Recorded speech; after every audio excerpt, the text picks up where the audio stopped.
ഏറ്റിയാൽ പൊങ്ങാത്ത് തലയിലെടുത്ത് വെച്ചാൽ നിങ്ങൾ തോറ്റുപോവുകയും ദീൻ അതിജയിക്കുകയും ചെയ്യുമെന്ന് റസൂലുള്ളാഹി സ്വല്ലല്ലാഹു അലൈഹി വസല്ലം. പിന്നെ അവിടെ ഇട്ടേച്ച് ഓടും. ചില ആളുകൾ അങ്ങനെ കുറേ കാലം ഒരുപാട് കൊണ്ടു കിടന്നു, പിന്നെ ഒരു സംഗതിയും ചെയ്യാൻ പറ്റാണ്ട് നടക്കുന്നൊരു കാലഘട്ടം, അതിൻ്റെ ഇടയ്ക്കൊരു ഗ്യാപ്പ് വരും. അങ്ങ് ശ്രദ്ധിച്ചാൽ മനസ്സിലാവും. ഒരുപക്ഷെ സ്ഥിരമായിട്ട് മുമ്പ് ക്ലാസ്സിന് വന്നിരുന്ന ആളുകൾ, വരാൻ പറ്റുന്ന ആളുകൾ ചിലപ്പോൾ വരുന്നുണ്ടാവില്ല. അതിന് പല കാരണങ്ങളുണ്ടാകും. പക്ഷെ ചില കാരണം എന്തായിരിക്കും? ഒരു മടുപ്പ് വന്നു, അല്ലെങ്കിൽ ഇനി ഒന്ന് റിലാക്സ് ആവട്ടെ എന്ന് തോന്നി. അപ്പോൾ ഒരു 5 കൊല്ലോ 10 കൊല്ലോ ഒക്കെ അങ്ങനെ പിന്നെ തിരിച്ചു വരും. അവർ ആ ചിപ്പവിടെ ഉണ്ടാവും, അതുകൊണ്ട് അതങ്ങ് തിരിച്ചെത്തും.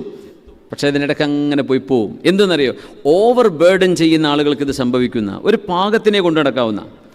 അതുകൊണ്ടാണ് ഈ സാധാരണക്കാരിൽ ദിക്ർ ചൊല്ലുന്ന ആളുകളിൽ പിന്നെ മജ്ദൂബായ ഔലിയാക്കന്മാരെന്നൊക്കെ പറയുന്നത് കേട്ടില്ല. മജ്ദൂബായ ഔലിയാക്കന്മാർ ചിലപ്പോൾ തുണിയെടുക്കാണ്ട് ഓടുന്നവരൊക്കെ ഉണ്ട്. അവർക്ക് ബുദ്ധി സ്ഥിരം നഷ്ടപ്പെട്ടു പോയിട്ടുണ്ടാവും.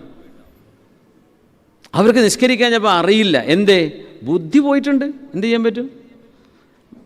ബുദ്ധിക്ക് തകരാറ് സംഭവിക്കാന്നാ. അത് ദിക്ർ ചൊല്ലിയിട്ടും അള്ളാഹുവിനെ ഓർത്തിട്ടും തന്നെ അങ്ങനെ സംഭവിക്കുന്ന ആളുകളുണ്ട്.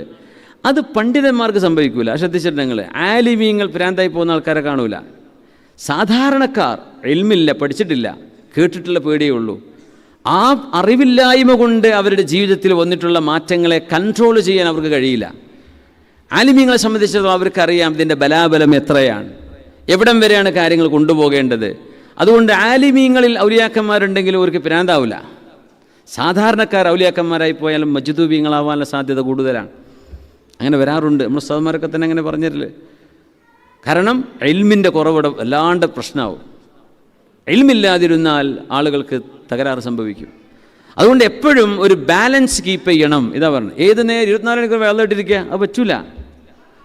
അതിനൊക്കെ ഒരു സമയം വെക്കണം, അതിൻ്റെ ഒരു നിയന്ത്രണം വേണം. ചിലപ്പോൾ മാനസികമായി പോവും, കേട്ടിട്ട് തല തിരിഞ്ഞു പോവും. മനുഷ്യന്മാരല്ലേ, ഒരു ലിമിറ്റ് വെക്കണം. എല്ലാറ്റിനും ഒരു ബാലൻസ് വേണം. അത് ഇസ്ലാം ദീനുൽ അദിലാണെന്ന് പറയും.